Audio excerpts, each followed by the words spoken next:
कि जितने भी कचरे आप देख पा रहे हैं, जितने भी कचरे का पहाड़ आप देख पा रहे हैं, इन कचरे के पहाड़ को सेग्रीगेट करना था, इन कचरे के पहाड़ को खत्म करना था।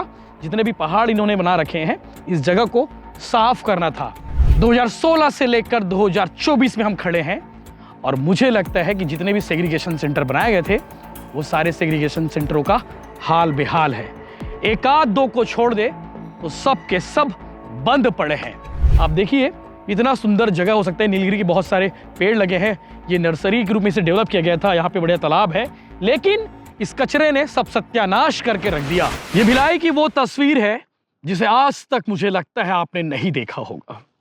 आपने भिलाई की सिर्फ टाउनशिप की पक्की सड़कें देखी होंगी, पटरी पार का वो इलाका देखा होगा, लेकिन आज आपको भिलाई के उस जगह के बारे में बताने वाला हूं जिसके बारे में शायद इससे पहले आपने सुना नहीं होगा, ना ही देखा होगा।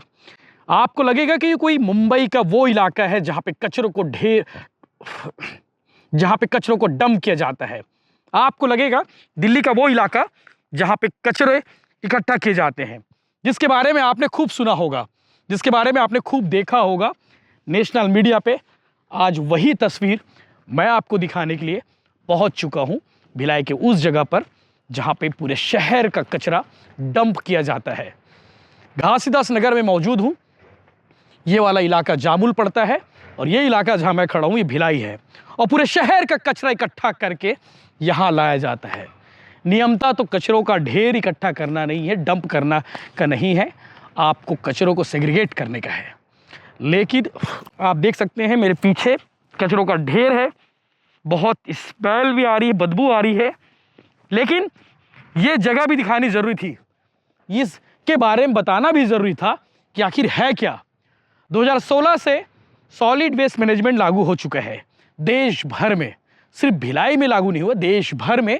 यानी कि आपको कचरे का सेग्रीगेशन करना है। हमारे शहर में भी कचरे का सेग्रीगेशन होता है प्रॉपर तरीके से, वैज्ञानिक तरीके से। कचरों का निष्पादन यानी कि रिसाइकल कह सकते हैं। झिल्लियों को अलग करना है, बाकी प्लास्टिक चीज़ों को भी अलग करना है, लेकिन सिर्फ कागजों में हो रहा है। 2016 से लेकर 2024 में हम खड़े हैं और मुझे लगता है कि जितने भी सेग्रीगेशन सेंटर बनाए गए थे, वो सारे सेग्रीगेशन सेंटरों का हाल बेहाल है। एक आध दो को छोड़ दे तो सब के सब बंद पड़े हैं और सबका कचरा यही आ रहा है, इसी घासीदास नगर में, जहां सालों से कचरा फेंक रहे हैं, कोई देखने भी नहीं आता। मुझे आखिरी बार याद नहीं है कि निगम का कोई अधिकारी यहां पे कोई आया होगा। कमिश्नर साहब के पास वक्त नहीं है, मेयर साहब भी आते नहीं होंगे, तो प्रशासनिक अधिकारियों के पास भी इतना वक्त नहीं है। तो ये पूरा कचरे का अंबार आप देख सकते हैं। ये आपको लगेगा कि कोई दिल्ली मुंबई का कचरे का सेग्रीगेशन सेंटर होगा या फिर कचरे का डंप वाला स्टेशन होगा।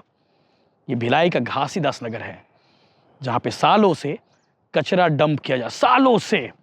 और कायदे से एनजीटी नेशनल ग्रीन ट्रिब्यूनल में आदेश पारित हुआ था कि जितने भी कचरे आप देख पा रहे हैं, जितने भी कचरे का पहाड़ आप देख पा रहे हैं, इन कचरे के पहाड़ को सेग्रीगेट करना था, इन कचरे के पहाड़ को खत्म करना था।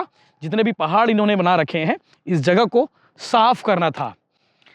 अब आदेश तो बहुत होते साहब, मानता कौन है।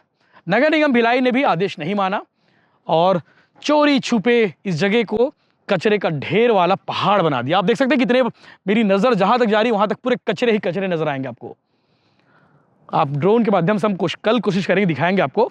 लेकिन आज जो हाल है, बहुत बदबू भी आ रही है यहाँ पे, बड़ा मुश्किल भी हो रहा है खड़े होना, क्योंकि तो मुश्किल हो रहा है दिखाना, क्योंकि इस साल 35 करोड़ के आसपास सफाई पर खर्च होने हैं। अब खर्च क्या होता है ये भी बताता हूँ आपको। खर्च करना था सफाई पर, जो कचरे शहर से निकलते हैं, जो घरों से निकलते हैं, उन कचरों को सेग्रीगेट करने के लिए वो खर्च करना है। लेकिन अभी जो ठेकेदार कर रहा है, ठेकेदार क्या करता है, शहर के कचरे निकलते हैं, उन कचरों को इकट्ठा किया जाता है और इस तरह के जेसीबी से, इस तरह के डंपर से, देखो शुभम दिखाओ, इस तरह के डंपरों से यहाँ पे लाके पटक दिया जाता है। उसके बाद कोई देखने वाला नहीं है, और जबकि आसपास के लोग परेशान हैं, त्रस्त है इन कचरों से। आप देखिए, इतना सुंदर जगह हो सकता है, नीलगिरी के बहुत सारे पेड़ लगे हैं, ये नर्सरी के रूप में इसे डेवलप किया गया था, यहाँ पे बढ़िया तालाब है, लेकिन इस कचरे ने सब सत्यानाश करके रख दिया। नगर निगम भिलाई को ये करना था ये जितने भी कचरे दिख रहे हैं, जितने भी कचरों का ढेर दिख रहा है, इनका निष्पादन करना था। इन कचरों को इकट्ठा करके ऐसे जगह पे ले जाना था जहाँ पे गड्ढे हैं, उन गड्ढों को भरने काम करना था। लेकिन कचरे का ढेर होते चले आ रहे हैं, ऐसा लगेगा आपको वही पहाड़ है। और नगर निगम भिलाई, नगर निगम दुर्ग, नगर निगम रिसाली, नगर निगम चरोदा, जितने भी प्रदेश भर में निगम है, 12-13 निगम, उन सभी का यही हाल है कि वो कचरों को एक जगह इकट्ठा करके छोड़ रहे हैं। उनका सेग्रीगेशन सेंटर बंद हो चुका है, मणिकंचन केंद्र के रूप में भी इसे जानते हैं। तो सेग्रीगेशन कचरों का हो रहा है कि नहीं हो रहा है? अगर होता तो इन कचरों का ढेर नहीं होता, इन कचरों का अंबार नहीं होता और इस कचरों का पहाड़ नहीं होता। लेकिन आज देख सकते हैं हाल बेहाल है। नगर निगम के ठेकेदार करोड़ों रुपया निकालते हैं, उसमें अधिकारियों की भी मिलीभगत होती है, उसमें राजनेताओं की भी मिलीभगत होती है। और इसीलिए पिछले दिनों आपने देखा होगा, हमने स्टोरी दिखाई थी कि कचरे के सफाई के खेल में सबके हाथ गंदे हमने लिखे थे, जिसमें हमने बताया था कि किस तरह से कमीशनबाजी होती है सफाई के इस खेल में।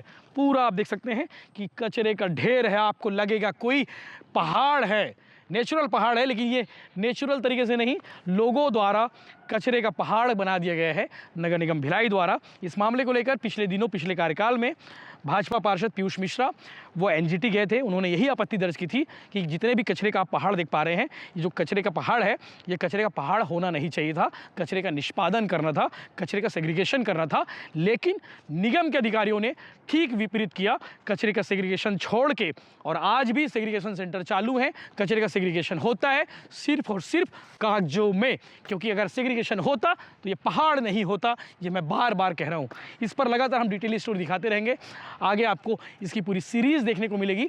आप चैनल के साथ बने रहिए और इस पहाड़ को लेकर आप क्या कहेंगे कमेंट करके जरूर बताइए। और आपके इलाके में सफाई का हाल क्या है वो जरूर लिखिएगा। जय हिंद, जय जोहार, जय छत्तीसगढ़।